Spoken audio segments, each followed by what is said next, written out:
What is also clear is that Trump has no economic theory behind what he's doing. And I think that's most disturbing, both to me as an economist and to those who are on the other side of negotiations. I've talked to some of these people and they say, we don't know how to negotiate because the other side is not a normal negotiator. Normally the other side knows what they want. There's a theory about how trade works. That's not true here. It's a different world. So let me give you an example. Trump thinks that trade deficits by themselves, and in particular trade deficits in goods, reflect somebody treating us unfairly. And it's based sort of on a premise that we are better than any other country, so people should be buying more goods from us than we are buying from them. But we are in the 21st century, not where we were in 1950. Services are the major part of our economy. Goods production, manufacturing is 9-10%. What are important? Service sector, tourism, education, health. What is he doing to those sectors? Look what he's done in the last few weeks. He's devastated our education system. The way his immigration people have treated those wanting to come into our country with valid passports, visas, has discouraged tourism.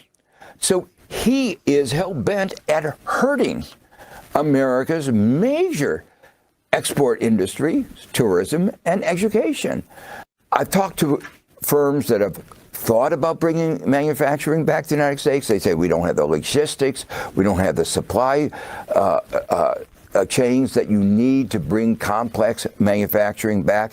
And modern manufacturing is robotic. So even if we brought manufacturing back, there are not going to be many jobs. So the reality is that his picture of bringing us back to the 1950s, that's never going to happen. But what's going to happen in the meanwhile? We're not going to be able to get those goods that Americans want. That's Joseph Stiglitz, an esteemed economist. And I think when you look at these experts from around the world, and they're all scratching their heads going, everything Trump is doing makes 0% sense. No, it's true. I interviewed Joe Stiglitz once, and I remember after my interview, it was on I don't even remember what the story was. I interviewed him in D.C., and I'm trying to think. Well, first of all, he's a Nobel laureate, which is pretty cool. And he was. One thing I will say is that after the interview, I turned to the cameraman and I said, that guy was so impressive, but I had no idea what he was talking about. He was just people. But he makes it accessible to most people. But when you're not an economist at all and you can't balance a checkbook, he's one of those people who's like, wow, you're just in awe of. He was on Time's list of the 100 most influential people in the world. And the reason I mention that is that because I remember that from the time when I interviewed him. But you'll recall we had Josh Koskoff on the show when I hosted for Mark some time ago. He was a gun lawyer, the lawyer who represented the Sandy Hook people and the Uvalde people and put Remington out of business. And he, the little Mark Thompson show pedigree, he was named this year to that list, the 100 most influential people in America. So, that was a coup for the Mark Thompson show. Now we've had Joe Stiglitz on, sort of, and he was on the list, and we've had Josh Koskoff in the flesh-ish on the show. Wow. So that was my aside. But yeah, let's go back to the meat of what Joe Stiglitz was saying, which is that these, the smartest people in the room, that Trump will say only the best, but the smartest people in the room are usually not in the room with Trump. And these are the people that are talking about the dangers. Whatever you think of Jerome Powell, he's a smart economist with a good handle on the Fed, and the dismissing him as unfit for being there is absurd. But a lot of these economists know what is going on with these tariffs and how they're misguided. David Weigel, who we're coming on with next, actually talked to some Democrats who are pro-tariff. I think Chris Deluzio, the representative. So it'll be interesting to hear what Deluzio had to say about these tariffs because they're driving things in a direction that are not just about punishing other countries. Like he said, they're punishing America. The tourism is a disaster right now in so many of the places that rely on it. Florida, especially, talking about Canadians not coming to Florida. Canadians are making plans to go elsewhere now. The No, Bahamas, yeah, there's Yeah. a campaign. I guess there was a big Canadian tourism thing in Palm Springs. They saw a lot of Canadians every year, and people are canceling their reservations. And now Palm Springs is putting up these signs everywhere saying, "We love Canada. We love Canadians. Don't Yeah. not come because of this." So tourism is a big thing, but It's a big also, thing because of all the people that it affects, right? And we were talking about the yeah, market before and its wide-ranging effect on teacher pensions, right? Well, yep, it's the same thing. If you own a deli in Palm Springs and you sell X number of sandwiches yeah, extra when tourists are in town and having right, picnics or picking up sandwiches or doing whatever, yeah, then you're affected too by this. And it doesn't, and not to mention that the cost of everything you're buying is more expensive. So, I mean, it's a yeah, great thing that Palm Springs has this going. Palm Springs loves Canada, but, yeah. Canada's loving Jamaica and the Bahamas. Canada is loving Mhm. Mexico right now. Canada is loving Europe. They're voting It's, with their wallet. They don't want to give money to the United States of America, and I can understand why. We're apparently now on their enemies list, which yeah, sucks. yeah. As somebody wrote in, they don't choose Florida first, Las Vegas, Washington State, California, bordering states. That's true.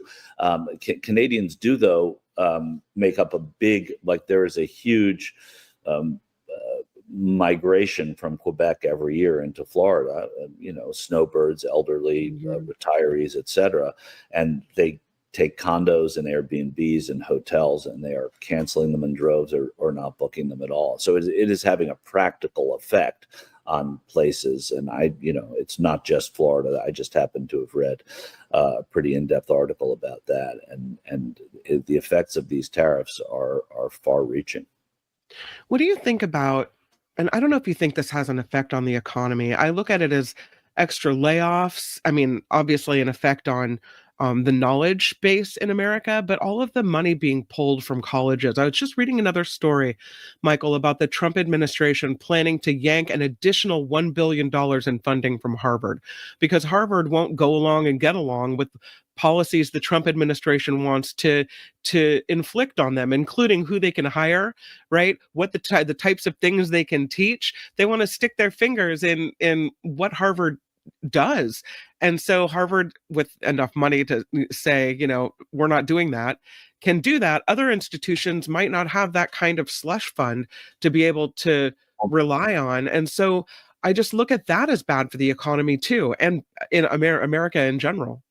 No, there's no question, Kim. Not to mention, I'm glad you said it. The Mhm. biggest story out of Harvard is the institutions that can't afford to take the position that Harvard did, who don't have the private endowments and the alumni base of great wealth that Harvard Mhm. has. I mean, $2 billion to so many institutions is years and years and years of fundraising, and Harvard can make up for that. Gordon says, "Thank you, Harvard, for saying no to our idiot in the White House." Yeah, so there is that they have the ability to do that, but like you were saying, it Mhm. is about what it does to the rest of the economy and what it does. What he's this war on universities, this getting the NIH involved, getting the CDC involved, talking about grants. All of it is affecting jobs. It's affecting people, and it has a long life hereafter.